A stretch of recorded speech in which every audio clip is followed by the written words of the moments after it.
Tout commence par un lieu chargé d'histoire et de symboles, le Grand Bazar de Téhéran. Fin décembre 2025, ce cœur battant de l'économie iranienne, longtemps pilier silencieux du régime, s'arrête. Les rideaux métalliques se ferment. Les voix montent. La colère déborde. L'effondrement du rial, l'hyperinflation et la chute brutale du pouvoir d'achat ne sont plus supportables. Pour la première fois depuis des années, même ceux qui tentaient encore de survivre sans se rebeller disent non. En janvier 2026, l'étincelle devient incendie. Ce qui aurait pu rester une crise économique se transforme en révolte populaire. La contestation sort des marchés et envahit les rues. De Téhéran aux grandes villes de province, la peur recule. Les Iraniens comprennent qu'ils ne sont plus seuls. Quand un peuple réalise cela, plus rien ne l'arrête. Très vite, la colère change de nature. Il ne s'agit plus de prix, ni de sanctions, ni de réformes. Il s'agit de dignité. Les slogans le montrent clairement. Le régime n'est plus contesté pour ce qu'il fait, mais pour ce qu'il est. La rupture est totale, irréversible. Le contrat tacite entre le pouvoir et la population, obéir pour survivre, vole en éclats. La géographie de la révolte est un choc en soi.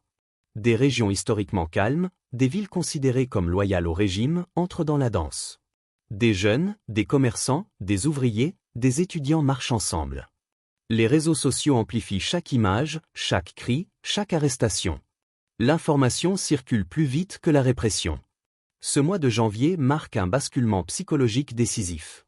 Le régime découvre une vérité qu'il redoutait depuis 47 ans, gouverner par la peur ne fonctionne plus quand la population n'a plus rien à perdre. L'Iran ne proteste plus. Il se réveille. Après l'étincelle économique, vient le moment de la vérité politique. Très vite, les rues iraniennes ne parlent plus d'argent, mais de pouvoir. Les slogans changent, le ton durcit, la peur disparaît. Ce qui se joue n'est plus une contestation sociale, mais une rupture historique entre le peuple et la République islamique. Dans toutes les villes, un même message résonne, ce régime n'a plus de légitimité.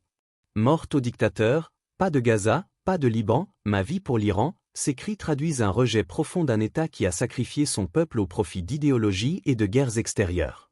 Les Iraniens ne veulent plus payer pour des causes qui ne sont pas les leurs. Ils réclament leur pays, leur avenir, leur dignité. Puis surgit un slogan qui marque un tournant psychologique majeur, Javid Shah. Ce cri n'est pas une nostalgie naïve. Il est un acte politique radical. En appelant le nom du Shah, les manifestants rejettent frontalement la révolution de 1979 et tout ce qu'elle a imposé depuis 47 ans, la théocratie, la censure, l'oppression, l'isolement. C'est un refus total du système, pas une demande de réforme. Dans les rues, les générations se rejoignent. Ceux qui ont connu l'Iran d'avant et ceux qui n'ont grandi que sous la République islamique marchent côte à côte. Les jeunes n'ont plus peur des arrestations. Les anciens n'ont plus peur de parler. Le silence imposé pendant des décennies se brise d'un coup. Le régime tente de reprendre le contrôle par les méthodes habituelles, menaces, arrestations, propagande, accusations d'ingérence étrangère. Mais ces outils ne fonctionnent plus.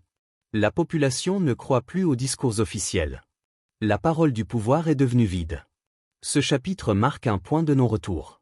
Quand un peuple cesse de demander et commence à rejeter, il n'y a plus de compromis possible. L'Iran n'est plus en train de protester contre un régime. Il est en train de le désavouer. Quand un régime vacille, une question devient centrale. Que vient après? En Iran, la réponse ne prend pas la forme d'un parti, ni d'un programme politique classique. Elle prend un visage et un nom que le pouvoir a tenté d'effacer pendant près d'un demi-siècle, Reza Pahlavi. Pendant 47 ans, le régime a diabolisé l'ère du Shah, réécrit l'histoire, criminalisé toute référence à la monarchie. Pourtant, au cœur de la révolte de 2026, ce passé interdit ressurgit comme une alternative. Pas par nostalgie aveugle, mais par contraste brutal avec le présent. Pour beaucoup d'Iraniens, le nom Pahlavi symbolise ce que la République islamique leur a volé, ouverture, modernité, fierté nationale, avenir. Depuis l'exil, Reza Pahlavi devient un point de ralliement. Il ne dirige pas la rue, mais il lui donne une direction politique. Ses appels à la désobéissance civile, aux grèves générales et à la paralysie des institutions trouvent un écho massif. Pour la première fois depuis des décennies, une figure crédible existe en dehors du système, sans lien avec les mollahs, sans compromis avec la répression. Le régime comprend le danger. Il ne craint pas seulement les manifestations, mais l'existence d'une alternative claire. Une révolution sans figure peut être écrasée. Une révolution avec un symbole unificateur devient incontrôlable. C'est pour cela que le nom Pahlavi provoque une réaction si violente dans les médias d'État. Sur la scène internationale, cette dynamique change aussi la donne. Les rencontres de Reza Pahlavi avec des responsables étrangers, son traitement comme interlocuteur politique sérieux, renforce son image auprès du peuple iranien. Il n'est plus seulement un exilé, il devient une option. Ce chapitre marque une transformation fondamentale du mouvement. La révolte n'est plus seulement contre quelque chose. Elle commence à se structurer autour de quelque chose. Et pour le régime, c'est peut-être la menace la plus dangereuse de toutes. Si la révolution iranienne de 2026 a un visage, c'est celui des femmes. Celles que le régime a tenté de réduire au silence pendant des décennies sont devenues le cœur battant de la révolte. Dans les rues, elles marchent sans voile, le brûlent, le jettent au feu. Ce geste, simple en apparence, est un acte de rupture totale avec l'autorité religieuse. Il signifie une chose, l'obéissance est terminée. Autour des flammes, elles dansent. Elles rient. Elles défient. Certaines allument des cigarettes avec des portraits de Khamenei. Ce ne sont pas seulement des gestes de provocation, mais des actes de libération. Le slogan « Femme, vie, liberté » né en 2022, renaît en 2026 avec une puissance décuplée. Cette fois, il n'est plus étouffé. Il s'impose. Les hommes ne sont plus devant pour protéger, mais à côté pour combattre. La dynamique a changé. La peur qui paralysait les familles entières s'est dissipée. Quand les femmes avancent sans reculer, c'est tout un peuple qui suit. Sur le terrain, le régime montre des signes de désintégration visibles. Les forces de sécurité sont débordées. Des commissariats sont attaqués, des bâtiments gouvernementaux incendiés. Des miliciens des Bassidj et des membres de la garde révolutionnaire quittent leur poste, se fondent dans la foule, abandonnent véhicules et uniformes pour échapper à la colère populaire. Dans certaines villes, des soldats apparaissent avec l'ancien drapeau iranien au lion et soleil, symbole interdit depuis 1979. Ce détail est lourd de sens. La loyauté au régime n'est plus garantie, même dans ses rangs armés. Dans des zones réputées fidèles au pouvoir, la population repousse les forces anti-émeutes avec des pierres, des barricades et une détermination inattendue. Ce chapitre révèle une vérité implacable. Le régime ne s'effondre pas seulement sous la pression de la rue, mais de l'intérieur. Quand les femmes défient la loi, quand les soldats doutent, quand les miliciens fuient, l'autorité cesse d'exister. La République islamique tient encore debout. Mais ses fondations sont en train de céder. La République islamique n'est plus un régime stable en crise. Elle est devenue un pouvoir assiégé, affaibli sur tous les fronts, incapable de reprendre l'initiative. En 2026, les deux piliers qui l'ont maintenu pendant près d'un demi-siècle s'effondrent simultanément, la peur et l'argent. Sur le plan sécuritaire, la situation est inédite.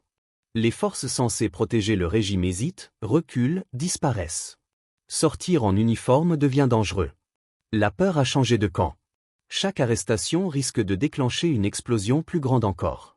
Chaque tir peut transformer un soldat en traître aux yeux du peuple. Le pouvoir ne contrôle plus la rue, il tente seulement de limiter les dégâts. Économiquement, le pays est à bout de souffle. Le rial atteint des niveaux historiquement bas. La bourse de Téhéran s'effondre. Le bazar traditionnel, autrefois colonne vertébrale du régime, ferme boutique et se retourne contre le pouvoir. Ce même bazar qui avait contribué à la chute du Shah en 1979 devient, par ironie de l'histoire, l'un des moteurs de la fin de la théocratie. Face à cette débâcle, Ali Khamenei adopte la seule posture qui lui reste, la menace. Il parle de complot étranger, promet une répression sans concession, refuse tout recul. Mais ses discours sonnent creux. La population ne l'écoute plus. Le mythe de l'autorité religieuse s'est effondré. Gouverner sans crédibilité, c'est déjà perdre. Les conséquences d'un tel basculement seraient immenses. La fin du régime signifierait l'arrêt du financement du Hezbollah, des Houthis et des réseaux armés régionaux. L'Iran pourrait redevenir une puissance économique, culturelle et diplomatique, au lieu d'un État isolé et appauvri.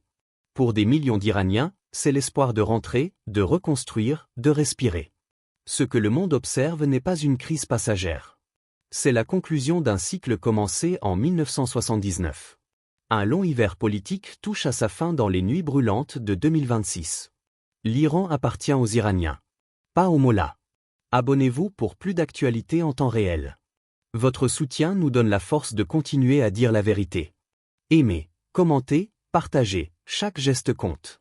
Merci d'être là. Ensemble, on ne lâche rien.